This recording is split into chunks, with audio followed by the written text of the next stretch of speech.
Manalangin tayo. Ama namin makapangyarihan, itinuro mo sa iyong sambayanan, sundin ang mga utos mong bigay sa pag-ibig sa iyo at sa kapwa-tao. Kaming tumutulad kay San Roque na mapagkawang-gawang buo ay pagkalooban mong mapabilang sa mga pinagpala sa kaharian mo sa pamamagitan ni Jesucristo, kasama ng Espiritu Santo, magpa sa walang hanggan. Amen. Magsiko po tayo makinig sa pagpapahayag ng salita ng Diyos.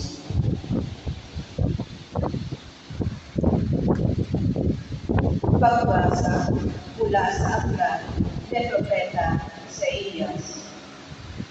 Ang sinasabi ng Panginoon, ito ang gusto kong gawin ninyo. Tigilan na ninyo ang pang-aalipin. Sa halip ay pairanin ang katarungan. Ang mga api palayain ninyo at tulungan. Ang mga nagugutom ay inyong pakanin. Patuloyin sa inyong tahanan ang walang tirahan. Yaong mga tao na halusukan na ay inyong parangkan. Ang inyong pagtulong sa mga kasama ay huwag tataligan. At kung magkagayon, matutulad kayo sa bukang liwayway, hindi maglalaot, gagaling ang inyong sugat sa katawan. Ako'y laging sa inyo, ililigtas kayo, at iingatan kahit saang lugar. Sa araw na iyon, diringgin ng Panginoon ang dalangin ninyo. Pag kayo tumawag, ako'y tutugon agad. Kung titigilan ninyo ang pang-aalipin at pagsuway sa akin, ang masamang salita'y iiwasan. Kung ang nagugutom ay makakali ninyo at tutulungan, ang kagilibang bumabalot sa inyo ay magiging tila liwanag sa katanghalian. At akong Panginoon, ang siyang sa inyo'y laging papatnubay. Sa lahat ng mabuting kailangan ninyo'y aking ibibigay. At palalakasin ang inyong katawan. Kayo'y matutulad sa pananim na sagana sa lupa. Matutulad sa batis na di mawawalan ng agos ng tubig. Ang salita ng Diyos. Salamat sa Diyos.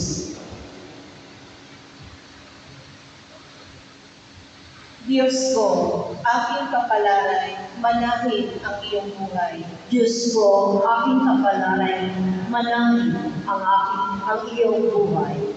O Diyos, ako'y ingatan mo. Ingatan ang iyong lingkod. Ang hangad ko ay maligtas, kaya sa'yo'y dumudulo. Ika'y aking Panginoon, ang wika ko sa aking Diyos. Kapalit ang tinanggap ko, ay ika'y ang nagkaloob. Ikaw lamang upuon ko ang lahat sa aking buhay. Ako iyong tinutugon sa lahat mong kailangan. Diyos mo, aking kapalaran, manahin ang iyong buhay. Pinupuri ko ang poon na sa akin ay patnubay. Kahit gabi, diwa niya ang sa akin umaangkay. Nababatid ko na siya'y kasama ko sa oras-oras. Sa piling niya, kailanmay hindi ako matitinan. Diyos ko, aking kapalaran, manahin ang iyong buhay. Ituro mo ang landas na buhay ang kahantungan. Sa piling mo'y madarama ang lubos na kagalakan. Ang tulong mo'y nagdudulot ng ligaya walang hanggan. Diyos ko, aking kapalaran, manahin ang iyong buhay. Pagbasa mula sa unang sulat ni Apostol San Juan. Mga minamahal, Mag-ibigan tayo sapagkat mula sa Diyos ang pag-ibig. Ang bawat umiibig ay anak ng Diyos at kumikilala sa Diyos. Ang hindi umiibig ay hindi kumikilala sa Diyos sapagkat ang Diyos ay pag-ibig.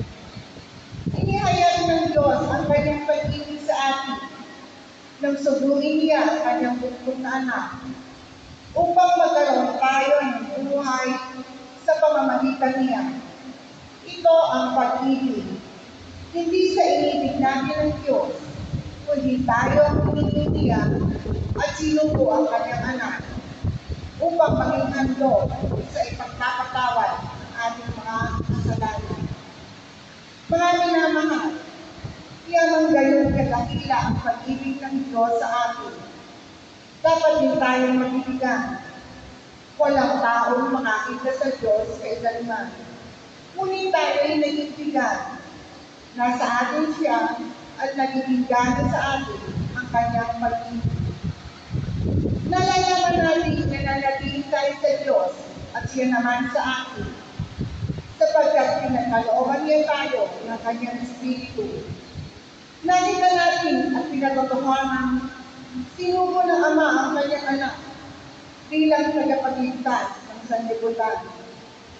Ang nagpapahayag na si Jesus ang anak ng Diyos ay nananatili sa Diyos at ang Diyos naman ay nananatili sa Kanya. Nalalaman natin at pinananaligan ang pag-ibig ng Diyos sa atin. Ang Diyos ay pag-ibig. Ang nagpapatuloy ng pag-ibig ay nananatili sa Diyos at nananatili naman sa Kanya ang Diyos. Ang salita ng Diyos. Salamat sa Diyos. Tumayo po tayo bilang magbibigay galang sa mabuting balita.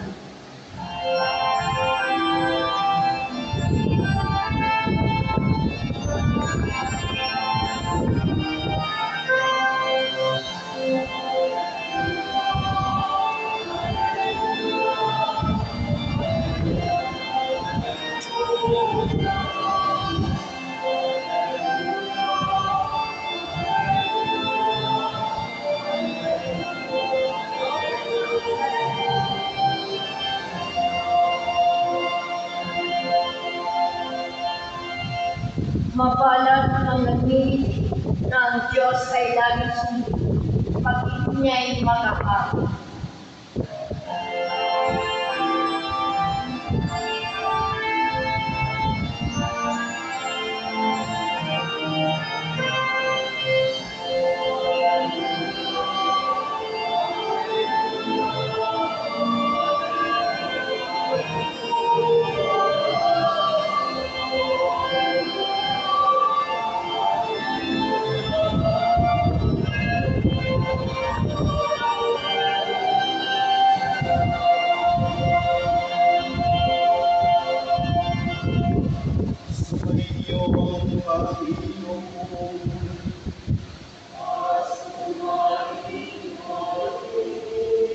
Ang mabuting balita ng Panginoon ayon kay San Mateo.